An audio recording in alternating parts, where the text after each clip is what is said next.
동물병원. 요즘 로블록스에서 갑자기 엄청 유명해진 게임 중 하나가 바로 동물병원입니다. 이름만 들어보면 그냥 아픈 동물을 치료해주는 평화로운 게임 같죠. 실제로 처음에는 그렇습니다. 병원에 동물이 들어오면 상태를 확인하고 문제가 없는지 검사해서 치료해주면 됩니다. 굉장히 정상적인 수의사 게임입니다. 문제는 가끔 환자가 동물이 아니라 뭔가 동물인 척하는 이상한 게 들어온다는 겁니다.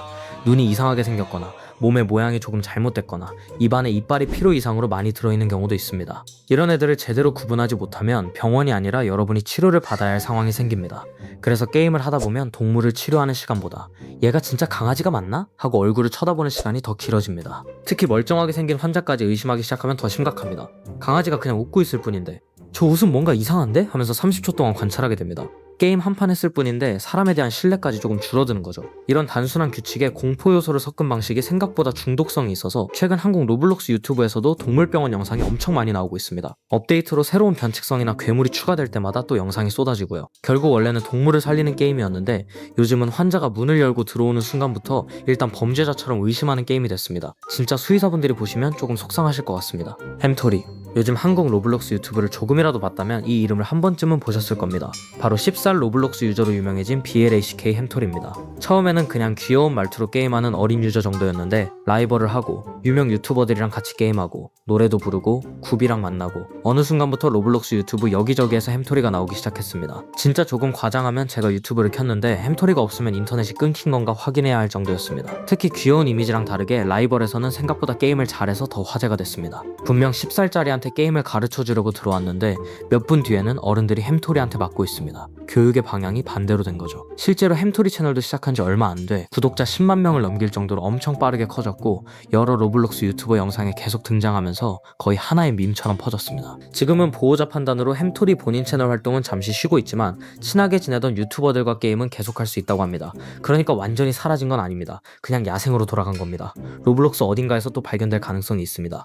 키보드 탈출. 요즘 로블록스에서는 키보드가 글자를 입력하는 물건이 아닙니다. 뛰어다니는 곳입니다. 대표적인 게임이 바로 1스피드 키보드 에스케이프인데 방식은 굉장히 단순합니다. 키보드 위를 걸으면 속도가 올라가고 그 속도로 장애물을 통과하고 윈스를 모아서 더 빠르게 달립니다. 진짜 이게 거의 전부입니다. 근데 이상하게 계속하게 됩니다. 처음에는 일씩 올라가는 숫자를 보면서 평화롭게 걷고 있는데 조금 지나면 캐릭터가 사람이 아니라 미사일처럼 움직이기 시작합니다. 점프 한번 잘못하면 다음 키캡이 아니라 다른 나라 서버까지 날아갈 것 같은 속도가 됩니다. 그리고 키보드 탈출이 뜨면서 키캡 타워, ASMR 키보드, 각종 테마 버전까지 비슷한 콘텐츠가 엄청 많아졌습니다. 초콜릿 키보드도 있고 사탕 키보드도 있고 심지어 요즘은 햄토리나 베리티 같은 다른 유행까지 키캡으로 들어옵니다. 이제 인기 있는 게 생기면 일단 키보드 위에 올려놓는 것 같습니다. 왜인지는 모르겠습니다. 아마 키보드는 넓으니까요. 그리고 이 게임의 가장 무서운 점은 실패했을 때가 아닙니다. 분명 5분만 해보려고 들어왔는데 40분 뒤에 숫자 하나 더 올리려고 같은 키 위를 뛰고 있는 자신을 발견하게 된다는 겁니다. 키보드를 탈출하는 게임인데 정작 플레이어가 게임에서 탈출을 못합니다.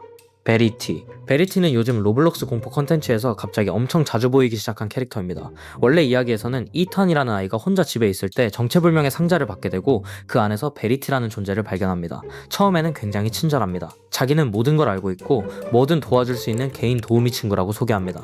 여기까지만 들으면 그냥 노란색 챗GPT 같은 겁니다.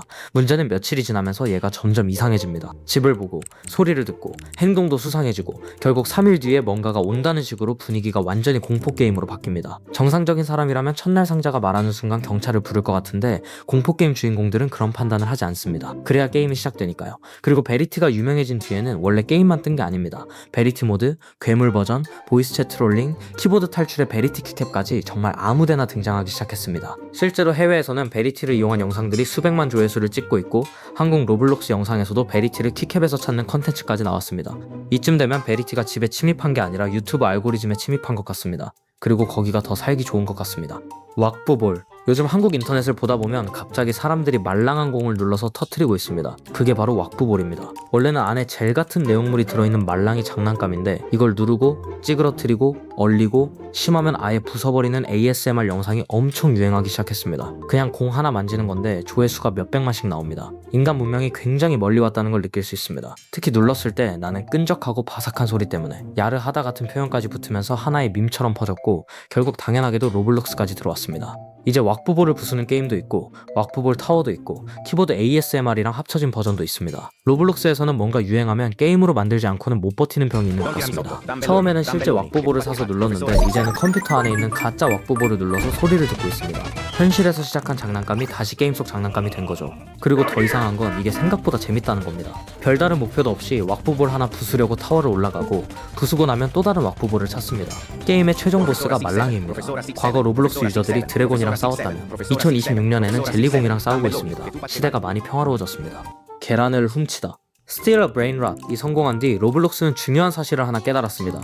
남의 물건을 훔치는 게임은 잘 됩니다. 그래서 이번에는 브레인롯 대신 계란을 훔칩니다.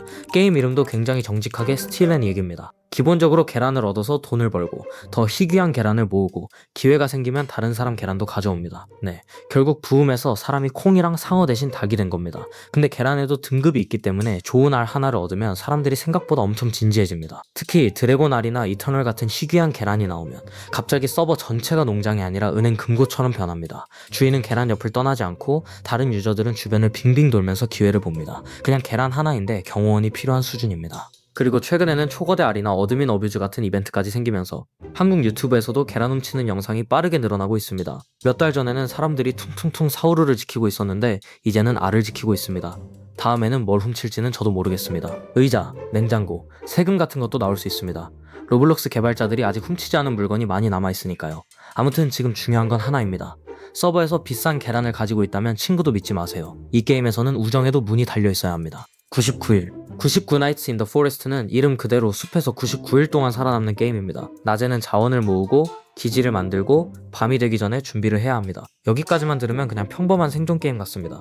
근데 밤이 되면 사슴이 옵니다. 우리가 생각하는 그 평화롭게 풀 뜯는 사슴이 아닙니다. 눈이 이상하고 행동도 이상하고 여러분을 봤을 때 도망가지도 않습니다. 오히려 여러분이 도망갑니다. 자연 다큐멘터리의 역할이 반대로 된 거죠.